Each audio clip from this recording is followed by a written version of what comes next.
My name is Lateef The Truthspeaker. I'm 1/5 Quantum, one half of Laterix. I had a cousin from Los Angeles, uh, Anthony League. Does stuff with Mixwell now. Um, and he came up and he had all of these Eazy-E. And like not even Eazy-E, he had earlier stuff than that. He had like Mixmaster Spade and all of these cats. And we had a little Casio keyboard, and he was like, "Yeah, they rapping, man. We should do some raps." I was like, "All right, cool." Because my voice was really high then, because I was younger. And then, so he starts. So he just broke out the Casio and started, doing raps, and just that was my absolute first experience with it. And then, I was just, my cousin was a lightweight DJ, however much of a DJ you can be at like 11, you know, and and I had some other cousins that were also DJs. And then we would get all this music from my cousin in LA who would send us stuff. A lot of early, and then there was also a lot of early Eazy-E stuff and Mixmaster Spade and even some of the stuff from New York at the time. And then also out here, there was a radio station called KPOO, KPOO, and it used to play a lot of hip hop. So you heard like Pickin' Boogers from Biz Markie way before it came out. And that was another big kind of influence. And then the first time that I was really just moved, like, there were a couple of instances. One, the first show that I went to was Climax, Zap featuring Roger.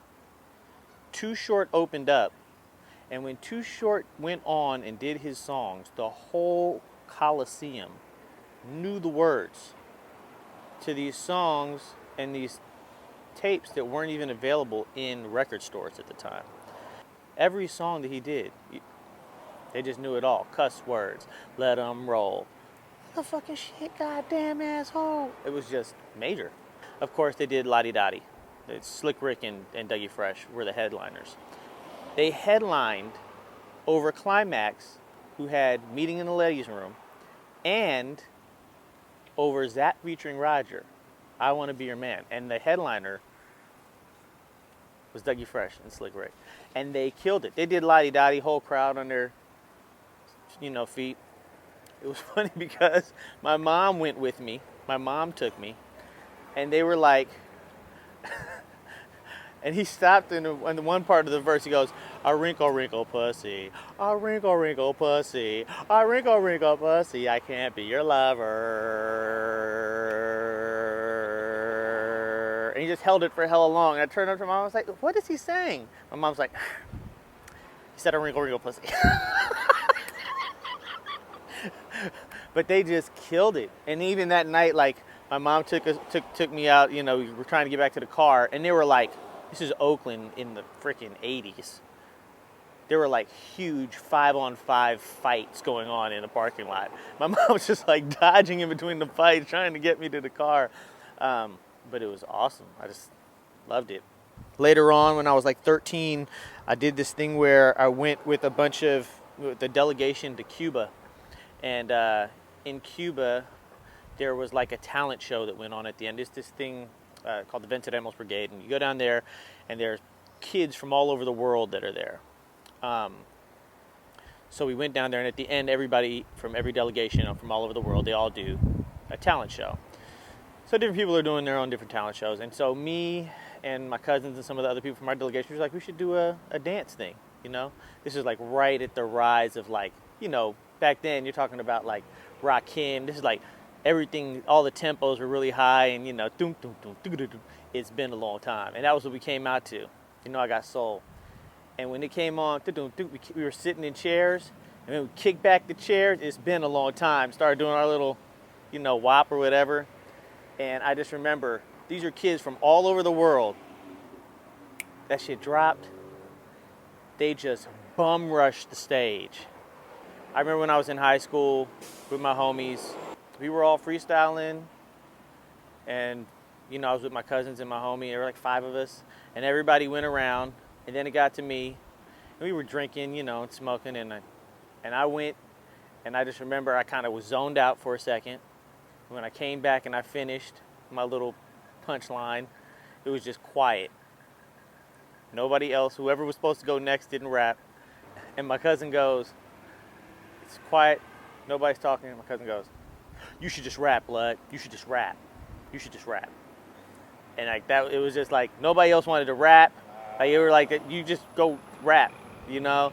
And I still get that feeling a lot of times when I'm on stage and I hit a freestyle zone that's really like the vein of, you know, when you're just in the zone and you're kind of like just letting it go and you're just, it's just going through you. And early on, I did a lot of fast stuff, you know, a lot of really, really fast, intricate, stylistic stuff.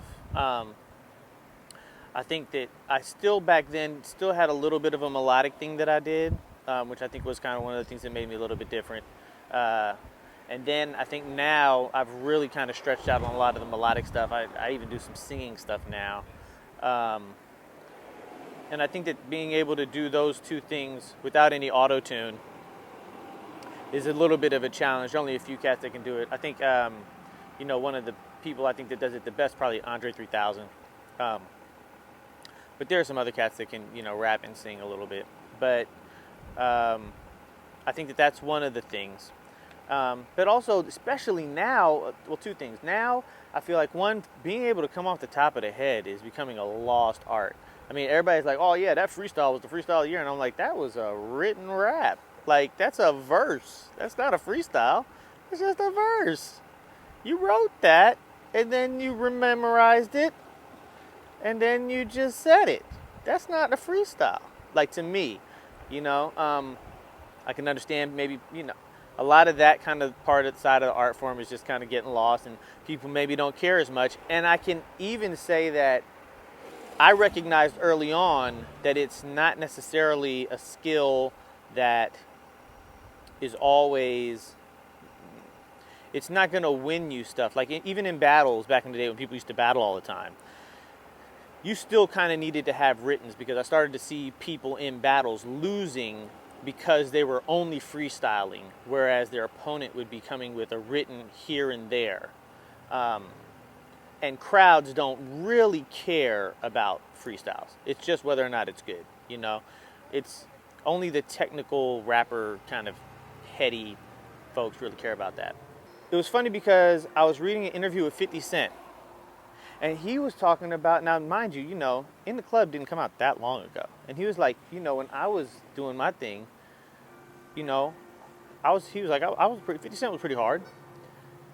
He was like, now there's nobody like that in the industry. There's nobody like as hard as 50 Cent. Like nobody like, I feel like when I go out and I'm on the mic now, even though I never considered myself or my content to be hard, it feels like it is next to a lot of the other stuff. Even though the stuff I'm doing is like melodic and kind of rapid fire, just I feel like it feels hard next to a lot of that stuff, which is a trip to me because it was never my intent. But that's one of the things that I just noticed comparatively, you know. Being independent pretty much my whole career, like it's a challenge. I mean, I've had opportunities on majors. Like I've had songs that were on a major. The stuff I did with Fatboy Slim was on a major. Some of the stuff that I did with Black Alicious was on a major. Some of the stuff I done with Shadow was on a major. But I've never had one of my own solo projects pushed by a major label company. Like everything that I've done pretty much has always been independent. And I've been able to have a very, very long career making music, even now, and still be independent, which I think is, which as I look around is pretty, it becomes more impressive every year as more and more independents vanish. As I look around, there are fewer and fewer peers still doing it. Yeah, I'd say that's probably the biggest obstacle that I've had to overcome. There are two ways, or maybe even three ways that I'd like people to remember me. One is for being creative and being and pushing the envelope when it comes to styles, stuff I've done with Lateef, my own solo stuff, and even just personally, creatively. If you look at my body of work, seeing me grow in terms of what I can do, what I want to do, what I'm trying to do. Um, I think that's one aspect. That's kind of like the personal aspect, you know. There's another aspect of it where, on a much more kind of personal level with people that hear it, my thing is basically, I want people to use my music, you know? I want you to hear what I do and have it affect you on some level where personally, either emotionally or at some point in your life, you know, and I've had people that have come up to me and told me that it's done this for them, and that's the most rewarding thing, where you use it and it's there to help you either have a good time one night at a party, or get through a difficult time, or have some type of insight into your own life or your own growth, and just use the music to feel the commonality of the human experience, and really know and use it in that way to enhance or enrich your own life. That's a much more personal thing, and I think that it becomes a situation where you have to hear the music in order to have it actually do that, and then you have to use it in order to have it actually do that. In that way, the music doesn't have to necessarily make a huge splash in order to have resonance, you know, like kind of like a teacher, you know. A teacher is teaching 30 kids out of the millions and billions of kids in the world, but they're changing that life for that year, you know, and there's no telling what kind of impact that can have. And that's kind of, on a personal level, one of the things that I like for my music to do. As far as kind of like legacy of my music, I mean, I would like for myself and my crew to be remembered as the best ever. I mean, that's always everybody kind of musically, you know, both egotistically and creatively. That's the bar you always are striving to reach. New Lateef's album. I'll probably work on another solo album of my own. I put out Firewire like a year ago. Then I'll probably work on some more records too. I have some stuff with some guys over in Europe, some DJ cats over in Europe that I'm kind of talking about doing. You know, stuff is so huge now. It's amazing. It feels like music over the last like 2 to 4 or 5 years has really, really shifted. And I think that there's some really cool stuff being done. I was out recently with Shadow, and we were rolling around just doing like a set of like, his set's mostly kind of like current bass music, a lot of trap, but a lot of just everything. And that's, you know, there's a lot of good stuff in there. Some of that stuff is awesome. Some of the bass in some of those songs is just like, wow. Overpowering, intoxicating stuff. So, you know, I like a lot of that stuff. We'll see. I mean, I'm not really married to anything. I can tell you that the Lateef record is really, really crazy.